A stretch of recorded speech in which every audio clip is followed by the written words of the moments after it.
All right, let's dive right in. We're about to unpack one of the most action-packed and honestly most misunderstood verses in the entire Bible. We're talking about the final showdown in the book of Revelation. So let's get to it. And I saw the beast and the kings of the earth and their armies gathered together to make war against him that sat on the horse and against his army. Wow. I mean, the imagery is just incredible, right? You can practically hear the epic movie soundtrack. It paints this vivid picture of a colossal, end-of-the-world battle. But is that what's really going on here? That's the big question we're tackling today. Is this a prophecy about some future physical war with tanks and armies? Or is it a symbolic vision about a conflict that's totally different in nature? Let's start breaking it down. Okay, so first things first, let's figure out who the players are. The verse lays out this massive alliance, right? A coalition of bad guys all gathered for one big fight.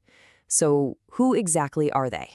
The first character on the roster is the Beast. Now, this isn't some literal monster with fangs. In the language of Revelation, the Beast is a symbol for the Antichrist system.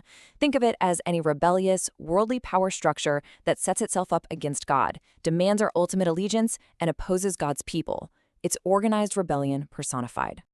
And right alongside the beast, you have the kings of the earth. Again, we're talking symbolism. These are the corrupted authorities of the world, political leaders, religious leaders, you name it, who have thrown their lot in with the beast's system. They're clinging to that old, worldly way of doing things, which is totally at odds with God's kingdom. And, this idea isn't new. It didn't just pop up in Revelation. The author is pulling this imagery straight from the Old Testament. Psalm 2 talks about the exact same thing, earthly rulers ganging up together to oppose God and his anointed one. It's a theme as old as time, human rebellion against divine authority. So, that's the opposition, a pretty formidable-looking group. But who are they gathered to fight against? Let's flip the script and look at the other side of this confrontation. The matchup is laid out for us pretty clearly. On one side, the beast.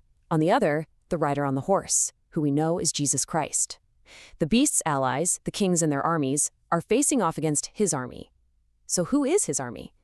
It's the church, the redeemed people of the new covenant. But here's the thing. This is not your typical army. They're not described with armor and weapons.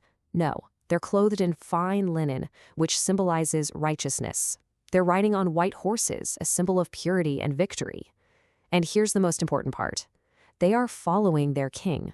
They're not riding into a new battle. They're showing up to witness a victory that has already been won. And that little detail changes everything. It leads us to the most critical takeaway from this whole passage. If the army isn't your typical army, then what kind of war is this, really? This is where the whole picture comes into focus. The war is not a physical one, it's spiritual. This isn't about swords and soldiers.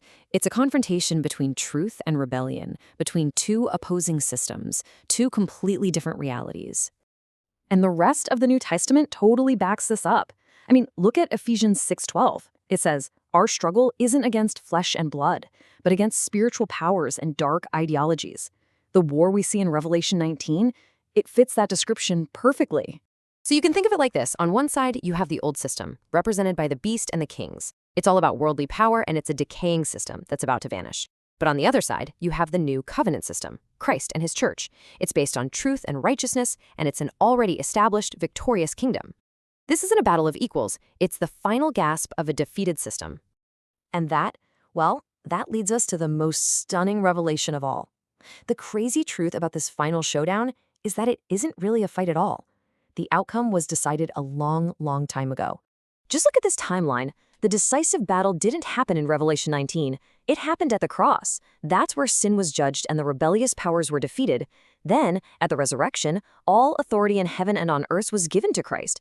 So what we're seeing in Revelation 19 isn't a new war, it's just the final enforcement, the public declaration of a victory that was won 2,000 years ago. It's the victory lap. And hey, don't just take my word for it. Jesus said it himself. Right before he went to the cross, he said, "Now is the judgment of this world. Now shall the prince of this world be cast out." See, the judgment on that rebellious world system was passed right then and there. Revelation is just showing us this sentence finally being carried out.